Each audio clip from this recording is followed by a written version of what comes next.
Hello. Hello. आवाज पोहोचतोय का माझा सर्वांपर्यंत?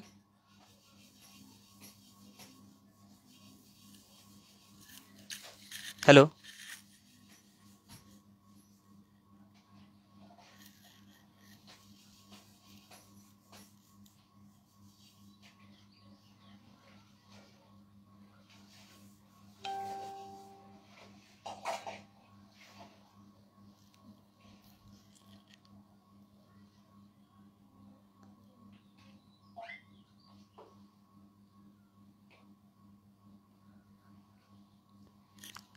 हॅलो. आवाज येतोय का माझा? जे कोण लाईव्ह आहेत प्रेक्षक, त्यांनी फक्त सांगावं की आवाज व्यवस्थित पोहोचतोय का नाही. त्याप्रमाणे हो, ठीक आहे. आवाज जो आहे तो माझा व्यवस्थित येत आहे. तर मग आता ऑलरेडी थोडा एक 5 मिनिट लेट झाला, तर आपण कार्यक्रमाला सुरू करू. जय भीम बंधू आणि भगिनींनो, रमांजली बहुद्देशीय संस्थेनी सामाजिक क्रांतीचे जे जनक आहेत महात्मा फुले यांच्या जयंतीनिमित्त जो हा वैचारिक उपक्रम म्हणजे आज जो आयोजित केला होता, त्याचे पहिले पर्व जे आहे ते आपण म्हणजे पहिलं पुष्प जे आहे ते करतोय सुरू. आणि आवाज येत आहे असं बरेच जण जे आहे ते कळवत आहे, धन्यवाद त्यासाठी. तर सर्वप्रथम जे आहे ते मी सर्वांना महात्मा फुले यांच्या जयंतीच्या शुभेच्छा देतोय. आणि रमांजली बहुउद्देशीय संस्था या टीमचे जे आहे ते मी मनपूर्वक अभिनंदन करतो की त्यांनी असा स्तुत्य असा उपक्रम जो आहे तो राबविला आहे. आज मला बोलण्यासाठी जो विषय दिला होता, तो विषय आहे की डॉक्टर बाबासाहेब आंबेडकरांनी महात्मा फुले यांना गुरु का मानले. तर त्या विषयाला आपण जे आहे ते आत्ता सध्या सुरुवात करत आहोत. बरेच जे आहे ते जोडले जात आहेत. शेखर क्षीरसागर आवाज येतोय असं सांगतायत, धन्यवाद. तर महात्मा फुलेंनी बाबासाहेबांना जे आहे ते गुरु का मानले होते, हा विषय आपण जो आहे तो आत्ता सुरू करतोय. तर प्रत्येक महापुरुषाला जे आहे ते गुरु लाभलेले आहेत. बऱ्याच महापुरुषांच्या बाबतीत असाही वाद झाला की नंतर जे आहे ते त्यांच्यासोबत गुरु जे आहे ते जोडले गेले. पण आपण खूपच बाबासाहेबांच्या बाबतीत असं काय झालेलं नाही आहे. या बाबतीत आपण खूपच काय म्हणता येईल त्याला, की आपलं भाग्य आहे की अशा गोष्टी ज्या आहेत ते घडलेल्या नाहीत. बाबासाहेबांनी स्वतः आपले गुरु कोण आहेत याबद्दल जे आहे ते आपल्या लिखाणाच्या आणि भाषणांच्या माध्यमातून कृतज्ञतापूर्वक जे आहे ते उल्लेख करून ठेवलेला आहे. त्यामुळे आपल्यासाठी तसा कोणताही वाद जो आहे तो नाही आहे. तर बाबासाहेबांनी आपल्या गुरूंबद्दल उल्लेख कधी कधी आणि कुठे कुठे केला आहे, त्याची सुरुवातीला जे आहे ते आपण माहिती घेऊया. तर पहिला जो उल्लेख आहे बाबासाहेबांनी जो शोध निबंध लिहिला होता की शूद्रपूर्वी कोण होते. या शोध निबंधामध्ये त्यांनी शूद्रांच्या उत्पत्ती संबंधात, म्हणजेच जे शूद्र होते पूर्वी जे आहे ते धर्मव्यवस्थेने ज्यांना जे आहे ते शूद्र ठरवले होते, त्यांच्या उत्पत्तीबाबत जो बाबासाहेबांनी शोध निबंध लिहिला होता, त्याची अर्पण पत्रिका जी आहे ती महात्मा फुले यांना त्यांनी अर्पण केली होती. त्यांच्या स्मृतींना जी आहे ती अर्पण केली होती. आणि दुसरा उल्लेख जो आपल्याला मिळतो की बाबासाहेबांनी जे आहे ते त्यांच्या भाषणामध्ये, म्हणजे बाबासाहेबांनी 1954मध्ये त्यांचा हीरक महोत्सवाचा जो कार्यक्रम होता त्यामध्ये जो आहे तो उल्लेख केलेला आहे. त्या भाषणात बाबासाहेब म्हणतात की माझे जे गुरु आहेत ते 3 गुरु आहेत. पहिले गुरु जे आहे ते तथागत गौतम बुद्ध, त्यानंतर कबीर आणि तिसरे गुरु जे आहे ते महात्मा फुले. महात्मा फुलेंबद्दल पुढे बोलताना त्या भाषणात बाबासाहेब म्हणतात की सर्व म्हणजे ब्राह्मण सोडून इतर सर्वांचे जे काही गुरु आहेत, म्हणजे बहुजनांचे जे खरे गुरु आहेत ते महात्मा फुलेच होय. म्हणजे महात्मा फुलेंनीच बहुजन समाजाला जे आहे ती माणुसकीचे धडे दिले आणि त्यांना जे आहे ते शिकवण्याचं काम केले. त्यामुळं खरे गुरु जे आहे तेच आहेत असे बाबासाहेबांनी म्हणले आहे. आणि पुढे बोलताना बाबासाहेब म्हणतात की कोणी कोठेही जाऊ, आम्ही मात्र ज्योतिबांच्या मार्गानेच जाणार. जोडीला कार्ल मार्क्स घेऊ किंवा इतर कोणाला घेऊ, पण आम्ही ज्योतिबांचा मार्ग जो आहे तो सोडणार नाही, असे बाबासाहेबांनी जे आहे ते आपल्या भाषणामध्ये नोंदवून ठेवले होते. त्यामुळे आपल्या समोर हे क्लिअर आहे आपल्यासाठी की बाबासाहेबांचे गुरु जे आहेत ते कोण होते. आता त्यानंतर बाबासाहेबांनी पुढे कृतज्ञतापूर्वक हे नोंदवून ठेवलेलं आहे की आज मी जे काही घडलो आहे किंवा माझे जे आयुष्य घडले ते माझ्या 3 गुरूंमुळेच घडलेले आहे. आता महात्मा फुलेंकडून बाबासाहेबांनी महात्मा फुले यांच्याकडून कशी प्रेरणा घेतली, म्हणजे महात्मा फुलेंच्या कोणत्या कोणत्या कामातून किंवा कोणत्या कोणत्या कार्यातून त्यांनी प्रेरणा घेतली, हे जे आहे ते आपण बघणार आहोत. तर आता महात्मा फुलेंचं जर कार्य आपण बघितलं, मग सामाजिक असेल, त्यानंतर शैक्षणिक असेल, त्यानंतर धार्मिक असेल, त्यानंतर सांस्कृतिक असेल, त्यानंतर इतिहासामध्ये असेल, शेतकऱ्यांशी संबंधित असेल, कामगारांशी संबंधित असेल, तर अशा सर्व कामातून बाबासाहेबांनी जे आहे ती त्यांच्याकडून प्रेरणा घेतली होती आणि त्यामुळेच त्यांना जे आहे ते गुरु म्हणलेलं आहे. आणि बाबासाहेबांनी नोंदूनसुद्धा ठेवलेलं आहे की मी जे काय काम करतो आहे ते मी शून्यातून सुरू नाही केलेलं आहे, तर माझ्या आधी हे काम जे आहे ते आधीच सुरू करून ठेवलेलं आहे. महात्मा फुलेंनी माझ्या खूप आधी जे आहे ते हे काम सुरू केलेलं आहे आणि ते काम मी जे आहे ते पुढे नेत आहे, असे बाबासाहेबांनी जे आहे ते म्हटलेले आहे. आता बऱ्याच जणांना असा प्रश्न पडू शकतो की म्हणजे शिक्षणाचं जर बघितलं आपण, तर बाबासाहेबांचं शिक्षण जर आपण बघितलं आणि महात्मा फुले यांचं शिक्षण जर बघितलं, तर महात्मा फुले यांचं शिक्षण जे आहे ते कमी होतं, तर मग बाबासाहेबांचे ते गुरु कसे? तर यासाठी महात्मा फुले यांची सगळ्यात महत्त्वाचं जे आहे ती विद्येचा जो त्यांचा व्यासंग होता, तो जो आहे तो खूप प्रचंड होता. म्हणजे महात्मा फुलेंनी जे काही शिक्षण घेतलं होतं ते इंग्रजी माध्यमातून त्यांचं शिक्षण नंतरचं जो आहे तो म्हणजे शालेय शिक्षणच घेतलं होतं, पण जे आहे ते इंग्रजांच्या काळात असल्यामुळे इंग्रजीमधून शिक्षण झालं होतं. पश्चिमी इतिहास म्हणजे पश्चिमी देशांचा इतिहास, त्यानंतर भारतीय प्राचीन इतिहास, या सर्वाचा अभ्यास त्यांनी जे आहे ते इंग्रजीमधून केला होता. त्यामुळे विद्येच्या माध्यमातून म्हणजे शिक्षणाच्या माध्यमातून महात्मा फुले जे आहे ते जगाशी जोडले गेले होते. गुलामगिरी जो त्यांचा ग्रंथ आहे त्याची जर अर्पणपत्रिका आपण पाहिली, तर त्यामध्ये त्यांनी ती अर्पणपत्रिका जी आहे तिने त्या काळात जी निग्रो चळवळ, अमेरिकेत जी निग्रो चळवळ चालू होती त्याला ती त्यांनी अर्पण केलेली होती. म्हणजे यावरून आपल्याला कळतं की त्यावेळेस त्यांनी म्हणजे जागतिक घडामोडी ज्या होत्या, म्हणजे आधुनिक शेती असेल, त्यानंतर आधुनिक उद्योगधंदे जे होते, म्हणजे त्या काळात जगांमध्ये बाकीच्या गोष्टी ज्या सुरू होत्या त्या सर्वांसोबत महात्मा फुले जे आहे ते त्या वेळेससुद्धा त्या काळामध्ये सुद्धा जे आहे ते कनेक्टेड होते. त्यामुळंच त्यांचा व्यासंग जो आहे तो विद्येचा प्रचंड होता. आणि विद्येचा व्यासंग प्रचंड असल्यामुळं असं कोणतंही क्षेत्र नाही, आता हे मी जे सांगतोय ते अतिशयोक्ती नाही, पण जवळपास जेवढी काही क्षेत्रं आहेत, म्हणजे सामाजिक क्षेत्रातली जेवढी काही क्षेत्रं आहेत, ती सर्व क्षेत्र जे आहे ते महात्मा फुलेंनी आपल्या कार्याने त्याला जो आहे तो स्पर्श केलेला आहे. आणि याच गोष्टीमुळं बाबासाहेबांनी जे आहे ते त्यांना गुरु मानलेलं होतं. आता त्यानंतर पुढं जे आहे, आता पुढचे सगळ्यात महत्त्वाची जी आपण गोष्ट बघणार आहोत, तर महात्मा फुलेंच्या आयुष्यामध्ये क्रांतीची सुरुवात नक्की केव्हा झाली? तर महात्मा फुलेंचा जो काही काळ होता त्या बाबतीत आपण थोडी माहिती घेऊया. तर महात्मा फुलेंचा जो काळ होता त्यावेळेस जातीव्यवस्था जी आहे ती जातीव्यवस्थेचं जवळपास म्हणू की आपण वर्चस्व जे आहे ते सुरू होतं. 1818मध्ये जी आहे ती पेशवाई संपुष्टात आली. पण पेशवाई संपुष्टात आल्यानंतर इंग्रजांची सत्ता आली. इंग्रजांची सत्ता जरी आली असेल तरी त्या काळामध्ये जे काय ब्राह्मणवादी होते त्यांनी आपलं सामाजिक वर्चस्व जे आहे ते कायम ठेवलं होतं.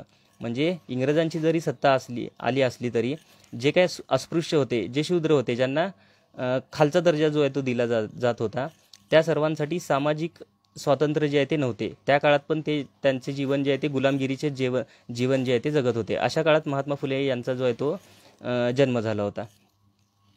मग महात्मा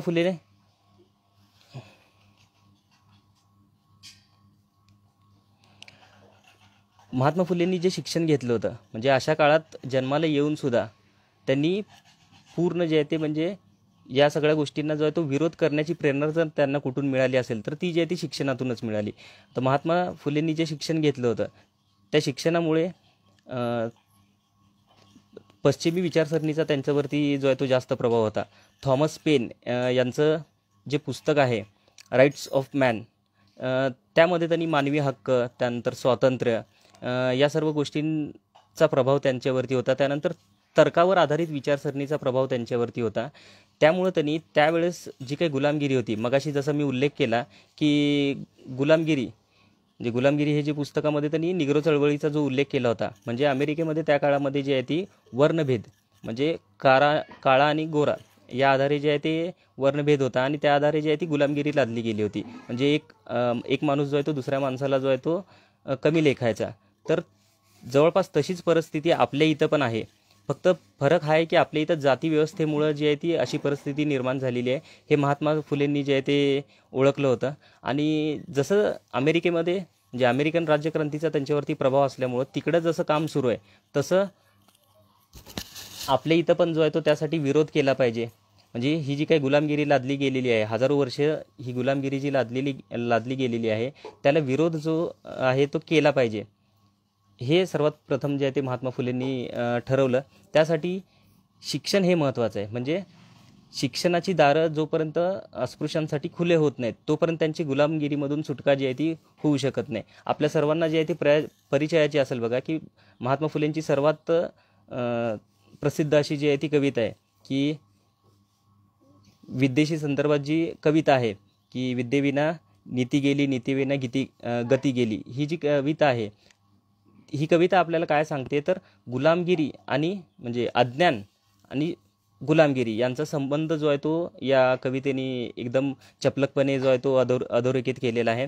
त्यामुळे पहिली गोष्ट जी महात्मा फुलेंनी केली ती अस्पृश्यांना शिक्षण देणं गरजेचं आहे हे त्यांच्या लक्षात आलं. आणि त्यानुसार त्यांनी काम जे आहे ते सुरू केलं. मग हे काम सुरू केल्यानंतर सुरुवातीला जे सवर्ण होते त्यांनी महात्मा फुलेंच्या वडिलांना या विरोधात भडकवले. मग त्यावेळेस महात्मा फुलेंच्या वडिलांनी या गोष्टीला जो आहे तो विरोध केला. आणि तो विरोध केल्यामुळे महात्मा फुलेंच्या वडिलांनी त्यांना सांगितलं की हे जर काम तुम्हाला करायचं असेल तर तुम्हाला जे आहे ते घर सोडावं लागेल. तर त्यावेळेस महात्मा फुलेंनी घरच्यांच्या विरोधात जाऊन आणि पूर्ण सवर्णांच्या विरोधात जाऊन आपले पाय घट्टपणे रोवून गुलामगिरीच्या विरोधात जे आहे ते उभे राहिले. आणि मला वाटतं की हीच खऱ्या क्रांतीची त्यांच्या आयुष्यामध्ये जी आहे ती सुरुवात होती. म्हणजे सामाजिक क्रांतीमध्ये, म्हणजे कौटुंबिक जीवनातून सामाजिक क्रांतीमध्ये त्यांनी जो आहे तो प्रवेश केला, असं जे आहे ते आपल्याला म्हणता येते. त्यामुळं मी म्हणतोय की क्रांतीची खरी सुरुवात जी आहे ती त्यांनी इथून सुरू केली. आता आपण जे आहे ते महात्मा फुलेंनी जे कार्य सुरू केलेलं होतं त्या कार्याला बाबासाहेबांनी कसं पुढं नेलं आणि अशी कोणती कार्य केली, अशी आपण एकानंतर एक अशी जी आहे ती ते कार्य बघू आणि त्याला जोडून जे आहे ते आपण मुद्दे घेऊयात. तर त्यातला पहिला जो मुद्दा होता की सगळ्यात महत्त्वाचं आत्ता आपण बोलल्यासारखं, की ज्ञानाची दारे जी आहे ती महात्मा फुलेंनी सुरू केली. म्हणजे जसं मी आत्ता सांगितलं होतं की अज्ञानाचं म्हणजे गुलामगिरीच्या मुळाशी काय आहे, तर अज्ञान आहे. मग जोपर्यंत अस्पृश्यांच्या जीवनामध्ये किंवा जे कोण स्त्रिया असतील, म्हणजे अस्पृश्य असतील, स्त्रिया असतील, ज्यांना शूद्र ठरवलं होतं जाती व्यवस्थेने, त्यांच्या जीवनातून जर गुलामगिरी नष्ट करायची असेल तर शिक्षण हा एकमेव मार्ग आहे हे महात्मा फुलेंनी ओळखलं होतं. त्यामुळे त्यांनी शिक्षण देण्यासाठी जे आहे ते शिक्षण देण्याची जी आहे ती त्यांनी सुरुवात केली असं आपल्याला म्हणता येईल. तर सगळ्यात महत्त्वाचं महात्मा फुलेंनी त्यावेळेस शिक्षण घेतलं होतं. तर महात्मा फुले हे म्हणतात की ब्रिटिश राजवट आली हे आपले खरं तर भाग्य आहे, की त्यामुळं जे आहे ते अस्पृश्यांना सर्वात पहिल्यांदा जो आहे तो शिक्षणाचा अधिकार मिळाला, पण तो खूप छोट्या प्रमाणात होता. ब्रिटिशांकडून जे अस्पृश्यांना किंवा भारतीयांना जे शिक्षण दिले जात होतं ते फिल्ट्रेशन थेअरीनुसार जे आहे ते दिले जात होते. तर महात्मा फुलेंनी या फिल्ट्रेशन थेअरीला जो आहे तो विरोध केला. आता ही फिल्ट्रेशन थेअरी म्हणजे काय, तर ज्ञान झिरपत किंवा हे शिक्षण जे आहे ते झिरपत खालच्या म्हणजे तळापर्यंत पोहोचेल असा जो आहे तो या सिद्धांताचा अर्थ होतो. पण महात्मा फुलेंनी हा सिद्धांत जो आहे तो नाकारला आणि महात्मा फुलेंनी एज्युकेशन फ्रॉम बिलो म्हणजे शिक्षण जे आहे ते खालून वरती गेलं पाहिजे आणि तळागाळातले जे लोक आहेत म्हणजे ज्यांना अस्पृश्य ठरवलं होतं त्यांच्यापर्यंत सर्वात पहिल्यांदा जे आहे ते शिक्षण पोहोचलं पाहिजे असं त्यांनी जे आहे ते सांगितलं. त्यामुळे एज्युकेशन फ्रॉम बिलोची सुरुवात जी आहे ती त्यांनी केली आणि त्याला अनुषंगूनच त्यांनी सर्वात पहिल्यांदा जी आहे ते शाळा जे आहे ते सुरू केल्या. तर 1848 साली आपल्या सर्वांना माहिती आहे की त्यांनी शिक्षणाची जी आहे ती सुरुवात केली. महिलांसाठी शिक्षणाची दारे खुले केली. पहिली मुलींसाठीची जी आहे ती शाळा सुरू केली आणि त्यानंतर पण त्यांनी जसं स्त्रियांसाठी सुरू केल्या त्याचप्रमाणे अस्पृश्यांसाठी केल्या. आणि बऱ्याच जणांना असं वाटतं की फक्त त्यांनी स्त्रिया आणि अस्पृश्य यांच्यासाठीच जी आहे ती शिक्षणाची सोय केलेली आहे, तर असं नाही आहे. जवळपास 18 शैक्षणिक संस्था ज्या आहेत ते महात्मा फुलेंनी सुरू केल्या होत्या आणि त्यांनी सर्वांनाच शिक्षण जे आहे ते मोठ्या प्रमाणात जे आहे ते म्हणजे शिक्षण जे आहे ते सर्वांपर्यंत पोचावे म्हणून त्यांनी जे आहे ते शिक्षणापासून सुरुवात जी आहे ती केली होती. आता त्याचबरोबर आता शिक्षणाचं जे कार्य सुरू केलं होतं महात्मा फुलेंनी, सगळ्यांना आपल्याला माहिती असेल की हंटर शिक्षण आयोग जो आहे त्यांना निवेदन दिलं होतं. आता हे जे निवेदन दिलं होतं ते इंग्रजीमधूनच दिलं होतं. तर शिक्षण जे आहे, बरेच जण जे आहे ते आणखीन जॉईन होत आहेत. तर महात्मा फुलेंनी जे आहे ते शिक्षण म्हणजे हंटर शिक्षण समिती जी होती त्यांना जे निवेदन दिलं त्यामध्ये भारतातूनच नाही तर आशियातून सर्वात पहिल्यांदा ही मागणी केली की शिक्षण जे आहे ते सार्वत्रिक झालं पाहिजे आणि मोफत पण असलं पाहिजे. म्हणजे प्रत्येकाला शिक्षणाचा अधिकार आहे. म्हणजे मानवी हक्कांबद्दल बोलण्याची सुरुवात जी आहे ती अस्पृश्य म्हणजे भारतामध्ये जी आहे ती महात्मा फुलेंपासूनच जी आहे ती होते. त्यामुळं आपण त्यांना भारतीय सामाजिक क्रांतीचे जनक असं आपण त्यांना जे आहे ते म्हणतोय. आता शिक्षणाची दारे खुले करूनच ते थांबलेले नाही आहेत. तर त्या काळामध्ये जी आहे ती अस्पृश्यता जी आहे ती खूप मोठ्या प्रमाणात होती. म्हणजे त्या काळामध्ये वर्णवाद, त्यानंतर विषमता जी आहे ती मोठ्या प्रमाणात होती. ही विषमता जी आहे म्हणजे या विषमतेच्या मुळाशी जी जाती व्यवस्था आहे आणि ज्या जाती व्यवस्थेमुळं विषमता जी आहे ती मोठ्या प्रमाणात आहे, ही कशामुळं आहे तर ही धर्मग्रंथांमुळे आहे. म्हणजे त्या काळामध्ये जर आपण बघितलं तर मनुस्मृतीचा कायदा जो आहे तो चालत होता. पेशवाई जी जरी संपुष्टात आली होती त्यावेळेस मनुस्मृतीचा कायदा जो आहे तो सुरू होता. त्यामुळं त्याला पेशवाई जी आहे ती म्हटलं जात होतं. आणि मग याला विरोध करण्यासाठी म्हणजे ही जी काही गुलामगिरी होती, जाती व्यवस्थेमुळे जी काही गुलामगिरी होती, जी विषमता होती समाजामध्ये, ती दूर करण्यासाठी महात्मा फुलेंनी जे आहे ते काम करायला जे आहे ते सुरू केलं. मग त्यासाठी त्यांनी अस्पृश्यता निवारण करण्यासाठी जे आहे ते फक्त म्हणजे शिक्षण देण्याचं काम नाही केलं तर ज्ञान निर्मितीसुद्धा जी आहे ती महात्मा फुलेंनी केली. ज्ञान निर्मिती केली म्हणजे काय तर ग्रंथांची निर्मिती केली. महात्मा फुलेंचे जर आपण ग्रंथ बघितले, मग गुलामगिरी असेल, त्यानंतर शेतकऱ्यांचा आसूड असेल, त्यानंतर ब्राह्मणांचे कसब, त्यानंतर जातीभेद विवेकसार, त्यानंतर इशारा, त्यानंतर ही जे सर्व ग्रंथ आहेत या सर्व ग्रंथांच्या माध्यमातून त्यांनी ज्ञान निर्मिती केली. आणि हे अस्पृश्यांपर्यंत जर पोचले तर त्यांना गुलामगिरीची जाणीव होईल आणि ते त्या गुलामगिरीच्या विरुद्ध लढण्यासाठी जे आहे ते तयार होतील असे जे आहे ते त्यांनी सांगितलं. आता महात्मा फुलेंनी जी एक गोष्ट सांगितलेली आहे अजून एक महत्त्वाची की मनुस्मृतीच्या बाबतीत बोलताना महात्मा फुले म्हणतात की महारा मांगा निंदा ठावी नाही व्यथा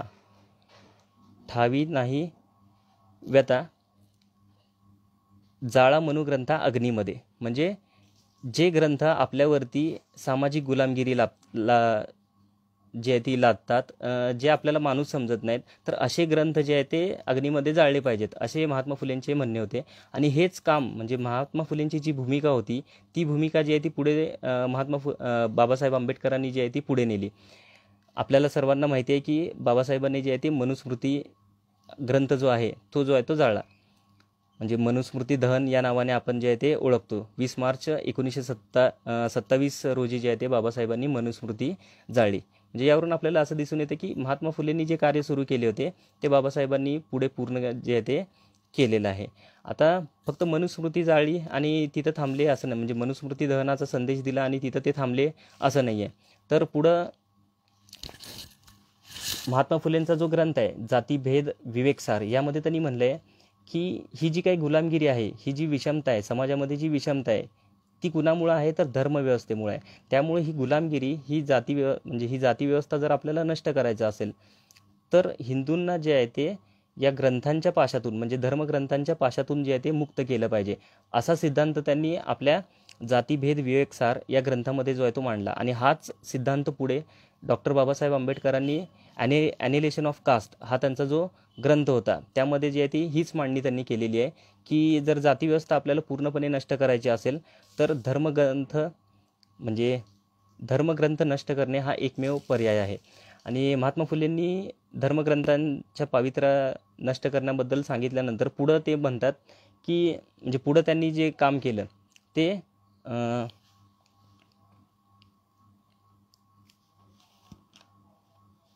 आंतरजातीय विवाहाची सुरुवात जी आहे ती केली. सत्यशोधक समाजाची जी त्यांनी सुरुवात केली होती त्यामध्ये त्यांनी आंतरजातीय विवाह घडवून आणले. आणि आपल्याला सर्वांना माहिती आहे की आपला पाण्याचा जो काय हौद आहे, म्हणजे आपल्या घरचा जो पाण्याचा हौद आहे, त्यांनी अस्पृश्यांसाठी जो आहे तो खुला केला होता. आता हा पाण्याचा प्रश्नाचा म्हणजे पाण्याचा प्रश्न जसं महात्मा फुलेंनी हाती घेतला किंवा त्याबद्दल जे आहे ते काम केलं, तेच काम पुढं बाबासाहेबांनी जे आहे ते म्हणजे चौदार तळ्याला जो सत्याग्रह केला, 25 डिसेंबर 1927ला चौदार तळ्याचा जो सत्याग्रह केला, त्यावेळेस सार्वजनिक पाणवठे जे होते, म्हणजे जिथं पशु पक्षी हे सर्व पाणी पिऊ शकत होते, पण माणसासारखा माणूस असून आपण म्हणजे जे अस्पृश्य त्या काळात समजले जात होते, तर त्यांना पाणी पिण्याचा अधिकार नव्हता. तर तो पाणी पिण्याचा म्हणजे सार्वजनिक पाणवठ्यांवरून पण पाणी घेण्याचा अधिकार जो आहे तो महात्मा फुलेंनी सर्वांना जो आहे तो बाबासाहेबांनी जो आहे तो त्यावेळेस मिळवून दिला. आणि हे सहजासहजी मिळालेलं नाही आहे. म्हणजे जगाच्या इतिहासामध्ये मानवी हक्काची पहिली लढाई म्हणून या पाणी संघर्षाची जी आहे ती नोंद केलेली आहे. आणि हा सत्याग्रह बरेच दिवस जो आहे तो चालला होता, हे सुद्धा जे आहे ते महत्त्वाचे आहे. आता त्यानंतर पुढचा जो मुद्दा आहे,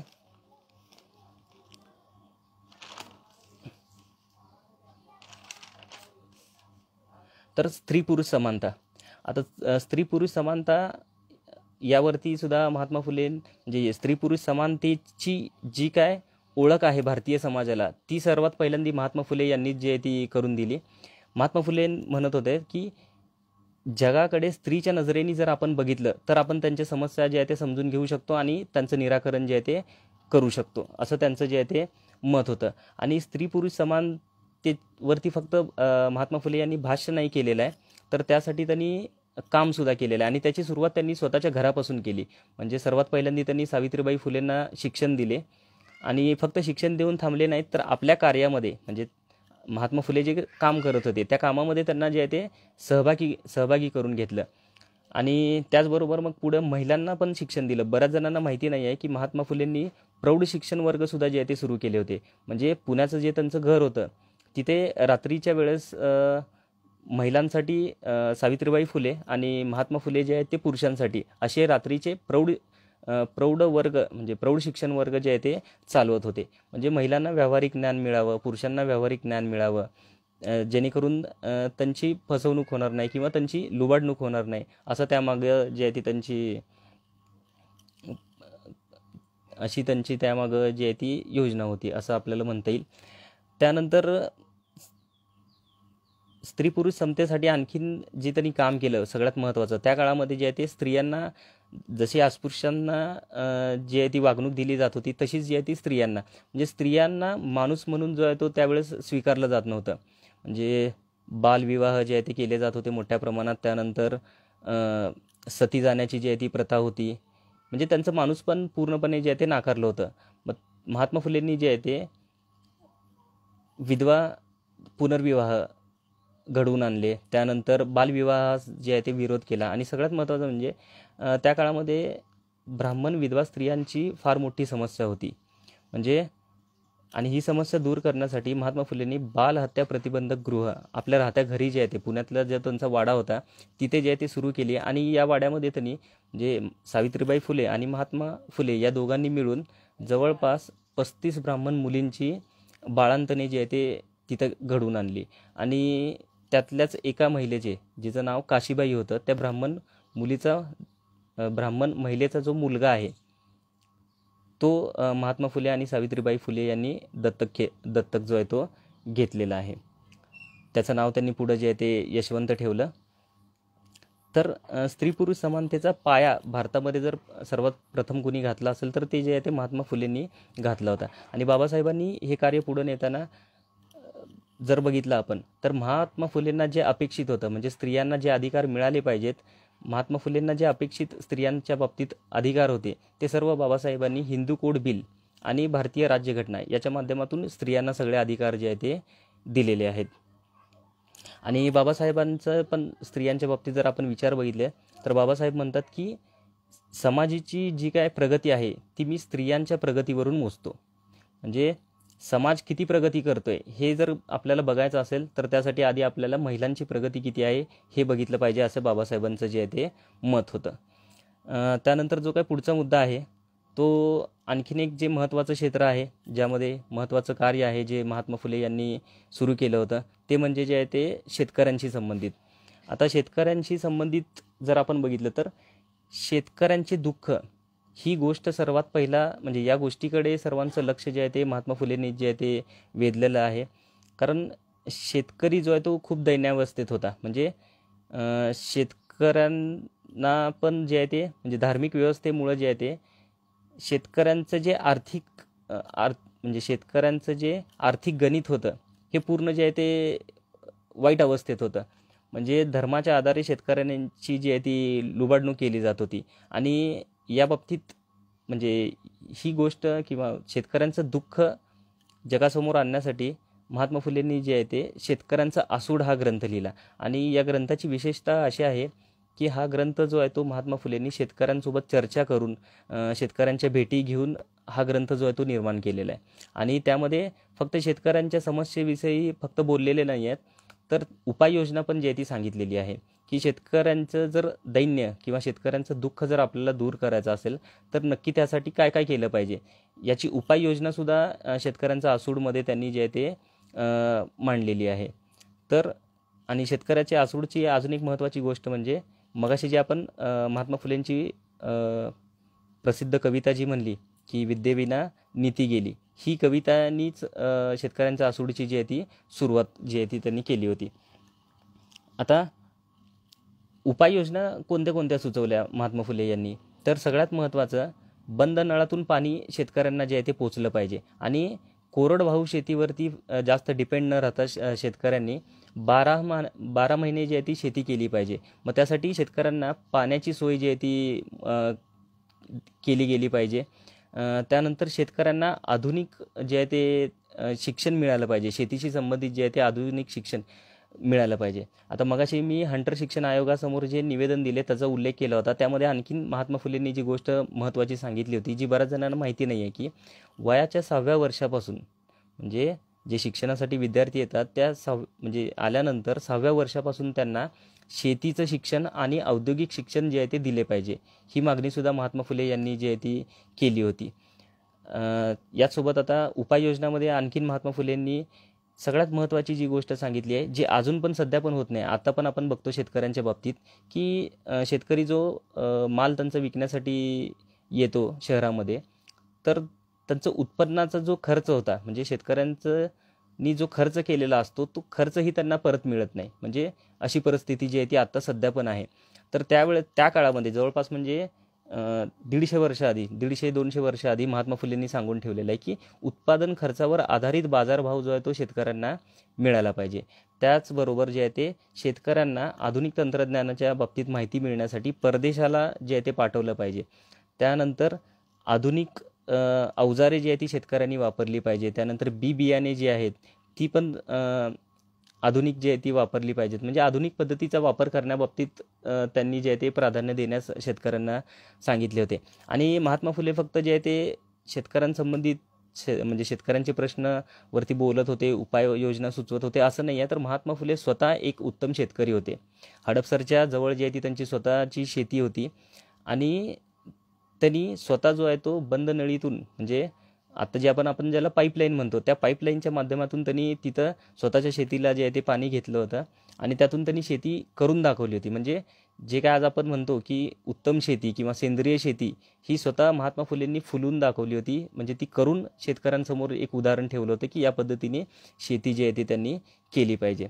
आणि हा शेतीचा प्रश्न जसं महात्मा फुलेंनी जो आहे तो उचलून धरला, तोच बाबासाहेब आंबेडकरांनी पण पुढे जो आहे तो त्यावरती भाष्य केलेलं आहे की बाबासाहेबांचा जो ग्रंथ आहे की small holdings in India and their remedies, या ग्रंथामध्ये बाबासाहेबांनी भारतीय शेतकऱ्यांच्या ज्या समस्या होत्या त्यावरती जे आहे ते भाष्य केलेलं आहे.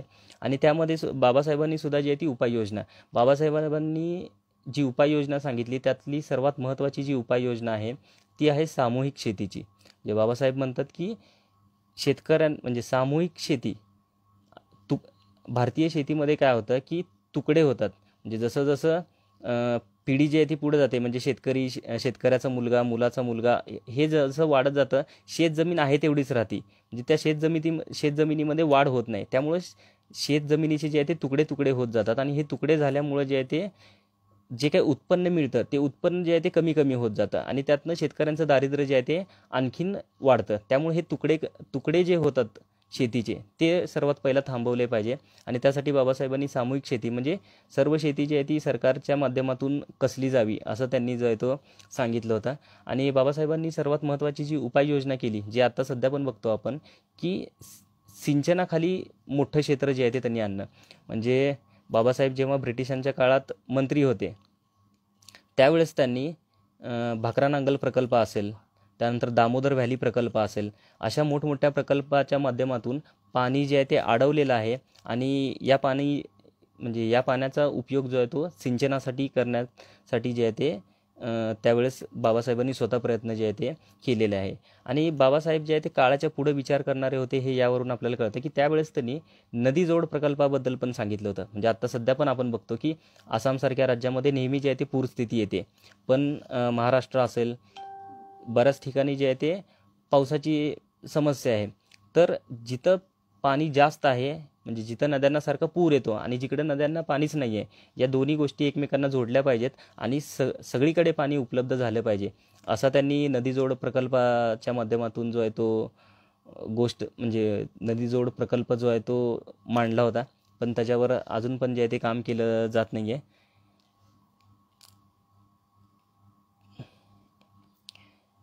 आता बऱ्याच जणांना हे पण माहिती नाही की बाबासाहेबांनी म्हणजे बाबासाहेब असतील किंवा महात्मा फुले असेल यांना आपण जे आहे ते म्हणतो की अस्पृश्यांचे जे आहे ते म्हणजे अस्पृश्यांशी फक्त रिलेट करतो किंवा बहुजनांचेच नेते आहेत असं आपण म्हणतो.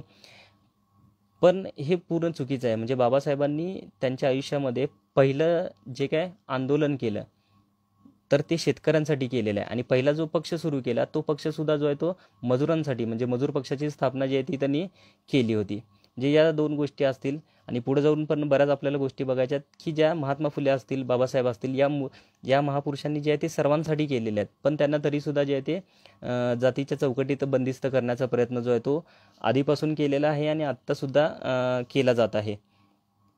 तर आत्ता आपण जे बघितले जवळपास म्हणजे सामाजिक क्षेत्र असेल, त्यानंतर सामाजिक क्षेत्र, त्यानंतर धार्मिक क्षेत्र असेल, त्यानंतर सांस्कृतिक क्षेत्र असेल, शैक्षणिक क्षेत्र असेल, शेतकऱ्यांच्या समस्यांच्या बाबतीत बघितलं, कामगारांचा जो प्रश्न आहे, या सर्वांच्या बाबतीत महात्मा फुलेंनी जे कार्य सुरू केलं होतं ते कार्य पुढं नेण्याचं काम जे आहे ते डॉक्टर बाबासाहेब आंबेडकरांनी केलं.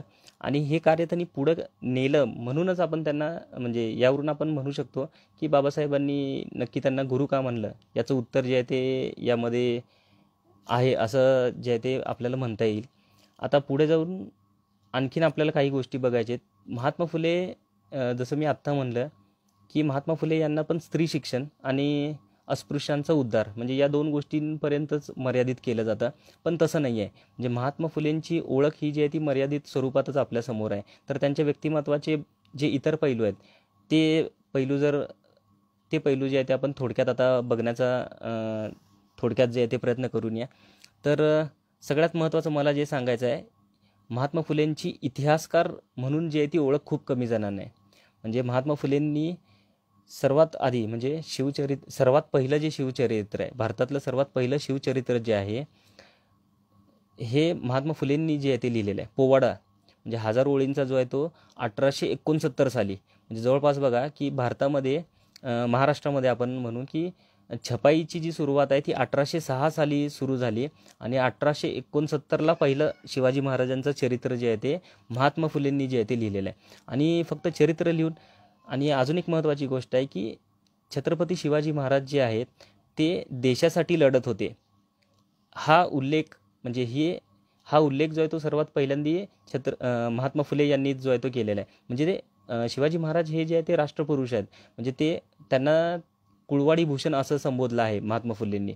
म्हणजे ते गरीब रयतेचे राजे होते. हा उल्लेख जो आहे तो सर्वात प्रथम छत्रपती शिवाजी महाराज महात्मा फुले यांनी जो आहे तो केलेला होता. आणि फक्त पोवाडा लिहून महात्मा फुले थांबलेले नाही आहेत. तर 1880 साली महात्मा फुले स्वतः पायी जे आहे ते रायगडावरती गेले. महात्मा फुलेंची शिवाजी महाराजांची जी विस्मरणात गेली होती, शिवाजी महाराजांची समाधी जी विस्मरणामध्ये गेली होती ती समाधी त्यांनी शोधून काढली. तिथं पूर्ण साफसफाई करून घेतली आणि तिथं दिवाबत्तीची सोय केली.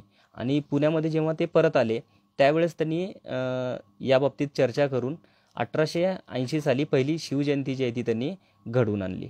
तर मग शिवजयंतीचं श्रेय असेल, त्यानंतर शिवचरित्रकार म्हणून, त्यानंतर शाहीर म्हणून आपण त्यांच्याकडे जे आहे ते बघू शकतो. तर हे सर्व कार्य महात्मा फुलेंनी केलं आहे, हे आपण सर्वांनी लक्षात घेतलं पाहिजे. त्यामुळंच त्यांची ओळख. आणि शिवाजी महाराजांचं जे चरित्र लिहिलेलं आहे, जे पहिलं चरित्र आहे, तर त्यावेळेसची उपलब्ध जी साधनं होती, म्हणजे त्यावेळेसची जी इंग्रजी साहित्य उपलब्ध होतं, त्यानंतर फारसी भाषेतलं जे साहित्य उपलब्ध होतं, त्यानंतर ज्या मराठी बकरी होत्या, या सर्वांची माहिती घेऊन महात्मा फुलेंनी जे आहे ते शिवाजी महाराजांचं चरित्र लिहिलेलं आहे. तर त्यामुळं महात्मा फुलेंची ओळख जी आहे ती आपण इतिहासकार म्हणून पण जी आहे ती लक्षात ठेवली पाहिजे. यानंतर अजून एक महत्त्वाचा जो मुद्दा आहे महात्मा फुलेंच्या बाबतीत, तर महात्मा फुले यांची उद्योजक म्हणून ओळख ही खूप कमी लोकांना माहिती आहे. तर उद्योजक नक्की कसे, तर महात्मा फुले यांची पुना कमर्शियल अँड कॉन्ट्रॅक्टिंग या नावाने जी आहे ती त्यांची कंपनी होती. आणि या कंपनीच्या माध्यमातून त्यांनी बऱ्याच गोष्टी ज्या आहेत ते केलेल्या आहेत. कोणत्या कोणत्या गोष्टी केल्या होत्या, तर सर्वात महत्त्वाचं जे आहे ते बांधकामाशी संबंधित गोष्टी ज्या आहेत ते त्यांनी केल्या होत्या. बांधकाम असेल, आता बांधकाम म्हणजे नक्की सध्या जो कात्रजचा बोगदा आहे, त्यानंतर खडकवासल्याचा जो कालवा आहे, त्यानंतर सोलापूरची जी लक्ष्मी विष्णू मिल होती, त्याचं बांधकाम असेल, त्यानंतर बडोद्याचे जे राजे होते सयाजीराव, त्यांचा राजवाडा असेल, म्हणजे अशा महत्त्वपूर्ण ज्या इमारती होत्या, किंवा म्हणजे अशी बांधकामं जी आहे ती महात्मा फुलेच्या कंपनीच्या मार्फत जी आहे ती केली गेलेली आहेत. आणि फक्त बांधकामाच्या क्षेत्रातच नाही, तर त्यांनी पुस्तक प्रकाशन कंपनीसुद्धा त्यांची होती, आणि पुस्तक विक्रीचं त्यांचं दुकान जे आहे ते होतं. त्याचबरोबर सोन्याचे मोल्ड्स, म्हणजे सोनं जे काय बनवलं जातं, ते सोनं बनवण्यासाठी मोल्ड्स म्हणजे साचे जे आहे ते लागतात. तर त्या साचेंची एजन्सी महात्मा फुलेंकडे होती, आणि ती मुंबई प्रांतासाठी होती. म्हणजे फक्त पुण्यासाठी नाही, तर मुंबई प्रांतामध्ये त्यावेळेस काय काय येत होतं, तर महाराष्ट्र असेल, कर्नाटक, गुजरात, सिंध, एवढा मोठा प्रांत जो आहे तो मुंबई प्रांतामध्ये समावेश होता. आणि या पूर्ण प्रांताची एजन्सी जी आहे ती महात्मा फुले यांच्याकडे होती. म्हणजे यावरून त्यांचा उद्योग जो आहे तो, उद्योगाचं क्षेत्रसुद्धा किती मोठं होतं हे आपल्याला जे आहे ते समजू शकतं. त्यानंतर महात्मा फुले जो ताजा भाजीपाला आहे, म्हणजे पुण्यातून जो ताजा भाजीपाला आहे, फळे आहेत, फुले आहेत, या सर्व जे आहेत ते मुंबईला नेऊन विकण्याचा त्यांचा हा व्यापारसुद्धा त्यांनी जो आहे तो केलेला आहे. आणि त्याचबरोबर महात्मा फुलेंना जे आहे ते शेअर मार्केटची माहिती होती. म्हणजे आपल्या सर्वांना सांगायला खूप आनंद होतो की 100 वर्षाआधी महात्मा फुलेंनी जी आहे ती शेअर मार्केटवरती कविता लिहिलेली आहे, आणि त्यामध्ये शेअर मार्केटमध्ये कोणत्या गोष्टींबद्दल काळजी घेतली पाहिजे हे त्यांनी त्यामध्ये जे आहे ते सांगून ठेवलेलं आहे. तर सांगण्याचा मुद्दा हाच आहे की महात्मा फुलेंची उद्योजक म्हणून जी ओळख आहे, ती ओळख जी आहे ती महत्त्वाची आहे, आणि ती आपल्या सगळ्यांसमोर, म्हणजे आपल्या सगळ्यांनी ती लक्षात घेणं आणि ती पुढं नेणं जे आहे ती गरजेचे आहे. अशीच आणखीन एक महात्मा फुलेंची जी महत्त्वाची ओळख आहे ती कमिशनर फुले म्हणून आहे. तर मगाशी जो मी उल्लेख केला होता सुरुवातीला, की हंटर शिक्षण आयोगासमोर जी महात्मा फुलेंनी निवेदन दिले, तर ते निवेदन देताना महात्मा फुलेंनी स्वतःची ओळख जी आहे ती स्वतःची ओळख सांगताना त्यांनी म्हणजे शेतकरी होते, त्यानंतर व्यापारी होते, याचबरोबर पुणे शहराचे आयुक्त म्हणजे कमिशनर होते, अशी ओळख त्यांनी त्या कागदोपत्री जी आहे ती त्यांनी नमूद केलेली आहे. आणि जेव्हा म्हणजे कमिशनर केव्हा होते, तर 1876 ते 1883 या काळामध्ये ते पुणे शहराचे जे आहे ते आयुक्त म्हणून त्यांनी काम केलेलं आहे. आणि त्यावेळेस जे त्यांनी काम केलेलं आहे म्हणजे रस्त्यांची सोय, म्हणजे आता आपण जे पुण्याच्या पेठा बघतो त्यातले जे रस्ते आहेत त्या रस्त्यांच्या निर्मितीचं काम असेल, रस्त्यांच्या दिवाबत्तीचं जे काम असेल, त्यानंतर दिवाबत्तीचं जे काम आहे ते त्यांनी करून घेतलं होतं. आणि अजून एक महत्त्वाचं म्हणजे की इंग्रजांच्या काळामध्ये जे आहे ते जे काही इंग्रजांचे अधिकारी यायचे किंवा मोठे मोठे गव्हर्नर वगैरे यायचे, तर ते आल्यानंतर त्यांच्या सत्कार समारंभावरती त्यांच्या स्वागतासाठी भरपूर खर्च केला जात होता.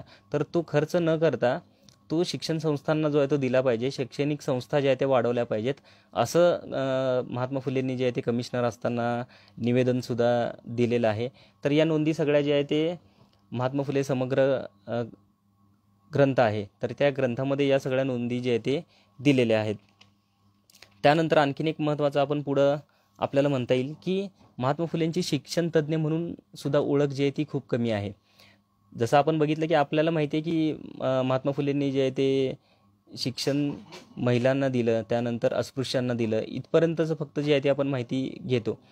पण शिक्षण, जसं आपण मगाशी म्हणलं की सार्वत्रिक शिक्षणाची पहिली मागणी महात्मा फुलेंनी केल्यानंतर पुढे जाऊन त्यांनी ज्या शैक्षणिक संस्था सुरू केल्या होत्या, त्या शैक्षणिक संस्थांमध्ये विद्यार्थ्यांची गळती का होते, म्हणजे शाळेला जो विद्यार्थी येतोय ती गळती थांबवायची कशी, ती गळती जर थांबवायची असेल तर विद्यावेतन जे आहे ते दिलं पाहिजे.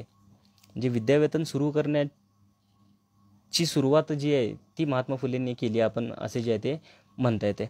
आणि त्याचबरोबर मगाशी सांगितल्यासारखं प्रौढ शिक्षणाची सुरुवात जी आहे ती त्यांनी केली होती.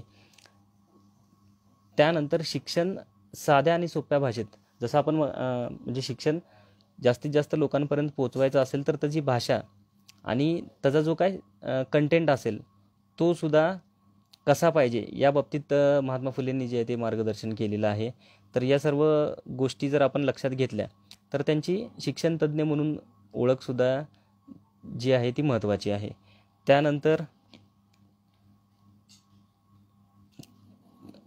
कामगारांच्या संबंधात पण आपण बऱ्याच गोष्टी बोललेल्या आहेत. तर मला जो विषय दिला गेला होता, आता पहिलीच वेळ होती त्यामुळं माझ्याकडून जी मी तयारी केली होती त्याप्रमाणे मी बऱ्याच गोष्टींचा त्यामध्ये समावेश जो आहे तो केलेला आहे. आणि डॉक्टर बाबासाहेब आंबेडकरांनी महात्मा फुले यांना गुरु नक्की का म्हणले याचं माहिती जी आहे ती सांगण्याचा प्रयत्न केला आहे.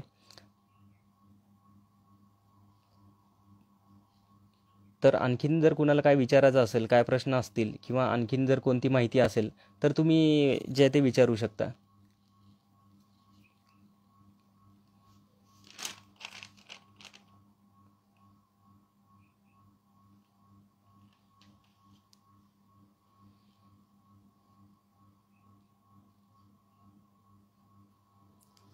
हॅलो, जर कुणाचे काय प्रश्न असतील किंवा आणखीन काय विचारायचं असतील तर तुम्ही जे ते विचारू शकता.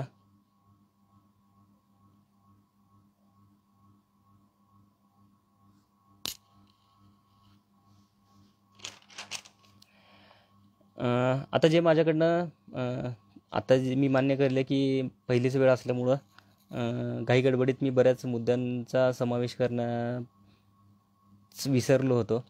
तर मी जसं म्हणलं, बाल हत्या प्रतिबंधक गृह जे महात्मा फुलेंनी सुरू केलं होतं, तर ते पुण्यामध्ये व्हिक्टोरिया नावाने त्यांच्या घरी सुरू केलं होतं. त्याचबरोबर पंढरपूरमध्ये नवरंगे बालिकाश्रमसुद्धा त्यांनी, जे सत्यशोधक समाजाचे जे त्यांचे सहकारी होते त्यांच्यामार्फत त्यांनी पंढरपूरमध्ये सुद्धा जे आहे ते सुरू केलं होतं. अजून एक महत्त्वाची माहिती की आपण सार्वजनिक सत्यधर्म समाज म्हणजे सत्यशोधक समाजाची निर्मिती जी केली, हा मुद्दा आपण जो आहे तो राहिला होता, तर त्या बाबतीत थोडं आपण बोलूयात.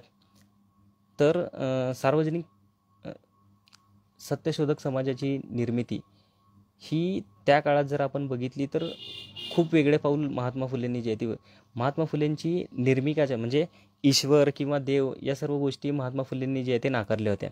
त्यांनी निर्मिक हा शब्द जो आहे तो वापरला होता. आणि निर्मिकाची त्यांची संकल्पना काय होती, तर अज्ञानाशी ज्ञान, पांगळ्या अन्नदान, हेच बा स्मरण निर्मिकाचे. म्हणजे अज्ञानाला ज्ञान देणं, पांगळ्याला अन्नदान करणं, हेच निर्मिकाचे स्मरण आहे, असे ते जे आहे ते मानत होते. जर आपण सार्वजनिक त्यांचं जे पुस्तक होतं, म्हणजे सार्वजनिक सत्यधर्म म्हणून त्यांनी जे सत्यशोधक समाज सुरू केला, त्या बाबतीत मार्गदर्शन करण्यासाठी या पुस्तकामध्ये त्यांनी सर्व माहिती जी आहे ती दिलेली होती. तर यामध्ये जे विवाह आहेत ते विवाह कसे घडवायचे, म्हणजे निर्मिकासोबत जर आपल्याला बोलायचं असेल, म्हणजे ईश्वराशी जर आपल्याला बोलायचं असेल किंवा निर्मिकासोबत जर आपल्याला काय बोलायचं असेल, तर मध्ये मध्ये कुणाची दलाली जी आहे ती नाही पाहिजे, म्हणजे मध्ये कोण एजंट जो आहे तो तिथं नसला पाहिजे. म्हणून त्यांनी पुरोहितांचं मधलं जे काय क्षेत्र होतं ते पूर्णपणे त्यांनी जे आहे ते काढून टाकलं आणि डायरेक्टली निर्मिकासोबत जो आहे तो संपर्क करू शकतो असं जे आहे ते सर्वप्रथम त्यांनी जे आहे ते सांगितलं. आता सत्यशोधक समाजाच्या बाबतीत त्यांनी सत्यशोधक समाजाची निर्मिती हे त्यांचं पाऊलच जे आहे ते म्हणजे त्यावेळेस त्या काळातल्या सर्व धार्मिक गोष्टी होत्या या सर्वांना नाकारून सत्यालाच त्यांनी धर्म मानलं आहे. म्हणजे ही गोष्ट खूप महत्त्वाची आहे. आणि अजून एक महत्त्वाची गोष्ट जी सांगायची आहे की महात्मा फुलेंनी जे मृत्यूपत्र लिहिलं होतं तर त्यामध्ये लिहिताना त्याची सुरुवात पण त्यांनी सत्यमेव जयतेपासून केलेली आहे. म्हणजे सत्यालाच ईश्वर माना हे असं म्हणलं असं सुद्धा आपण त्यातनं जे आहे ते अर्थ घेऊ शकतो. आणि त्या काळातल्या ज्या काय म्हणजे त्यांनी जे कार्य केलं होतं त्यामध्ये जे विषमता, जातीव्यवस्था, धर्मपंडितांकडून होणारा त्रास या सर्व गोष्टी त्यांनी जे बघितल्या होत्या धर्मामध्ये, त्यामुळं त्यांनी या धर्माला नाकारून नवीन एक एक ऑप्शन आपण म्हणू की सर्वांसमोर जो आहे तो ठेवला होता. आणि सत्यशोधक समाजामध्ये त्या काळात भरपूर त्यांना जो आहे तो प्रतिसाद मिळाला होता. म्हणजे आत्ताचा जो वारकरी वर्ग आहे तो पूर्णपणे जो आहे तो सत्यशोधक समाजासोबत जो आहे तो जोडला गेला होता. तर असं मोठं काम जे आहे ते महात्मा फुले यांच्याकडून झालेलं आहे. आणि या सर्व कामातनं आपण जी आहे ती प्रेरणा घेतली पाहिजे. आणि या कामाची जी आहे ती ठीक आहे, रेंजची अडचण होती त्यामुळं मध्ये थोडं डिस्कनेक्ट झालेलं होतं.